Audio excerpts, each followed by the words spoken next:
How you doing? Thank you for clicking on the video. Today we're taking a look at 3 VR games in one video, basically just to catch up with things that I've missed during the month. First of all, we're going to be taking a look at a game called Stilt. This game is available on MetaQuest and PSVR2. Second to that, we're going to be taking a look at an update that came to a game called Arcade Legends, which I think is absolutely brilliant. And the third game is called The Pirate Queen. It's available on Steam and MetaQuest, and it's voiced by the famous Lucy Liu. If you enjoyed this video, please remember to hit like and subscribe for more VR content. As I said, first of all, we've got a game called Stilt. It's available on PSVR2 and Quest, and to my surprise, this is a pretty sweet game, and the size of the map looks like there's a lot of levels to check out. It's very similar to games like Mario and Banjo-Kazooie and other games of that nature where you have to collect stamps, kill enemies and collect prizes. The secret areas too, which was pretty cool, and on each level there is 3 prizes to collect and 2 bonus prizes for killing, say, all the enemies and collecting all the stamps. If you die, you have to spend stamps, which adds an incentive to get good, because to get the extra prize at the end you need at least 80 stamps. And you also need a certain amount of the prizes to progress through the map to unlock extra levels. There's even cross-platform multiplayer, which was pretty fun, but be aware, it's full of kids.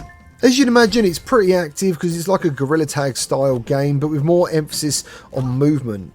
But one thing I really do like about it is the inclusion of power-ups, which makes the game far more cooler than I expected. There's a rocket gun which has to be reloaded by actually bouncing on the stilt with the rocket attached to it, a propeller to help you get across huge gaps, one that changes gravity temporarily, and the list goes on. So from what I played so far, I would actually give Stilt a high recommendation if you're looking for a new VR platformer.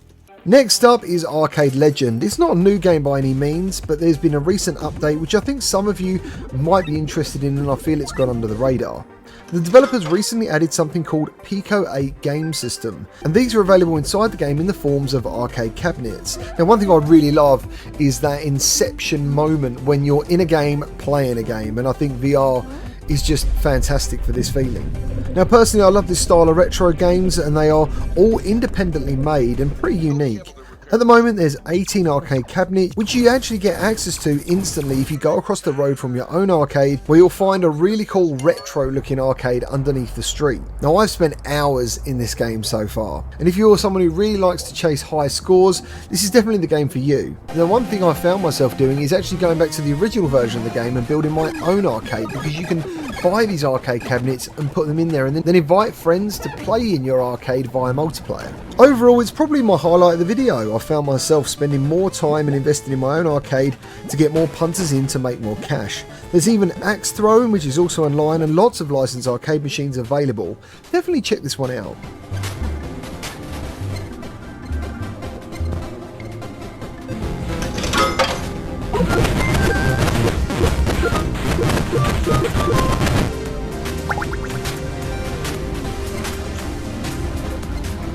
And last of all on the list, we have The Pirate Queen, starring Lucy Liu, as I said, the voice actor.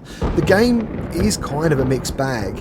I actually really enjoyed the story a lot, but it's incredibly short and incredibly easy, and it has massive tracking issues, which probably added at least 10 minutes to my 1+ hour playthrough. It's got quite nice graphics, but also the use of teleport and snap turn does nothing more than pull me out of the experience. If you're desperate for a puzzle style escape room VR game, I would suggest it, but be aware of all the issues I just told you and the very quick playthrough time. There is collectibles throughout the story, of which I only collected half, but I honestly don't see anyone going back to this for another playthrough, which is a real shame, because honestly I really found myself invested in it, but just so gutted that it's so short. There it is, 3 games in one video. Thank you ever so much for watching, and I'll see you all on the next video.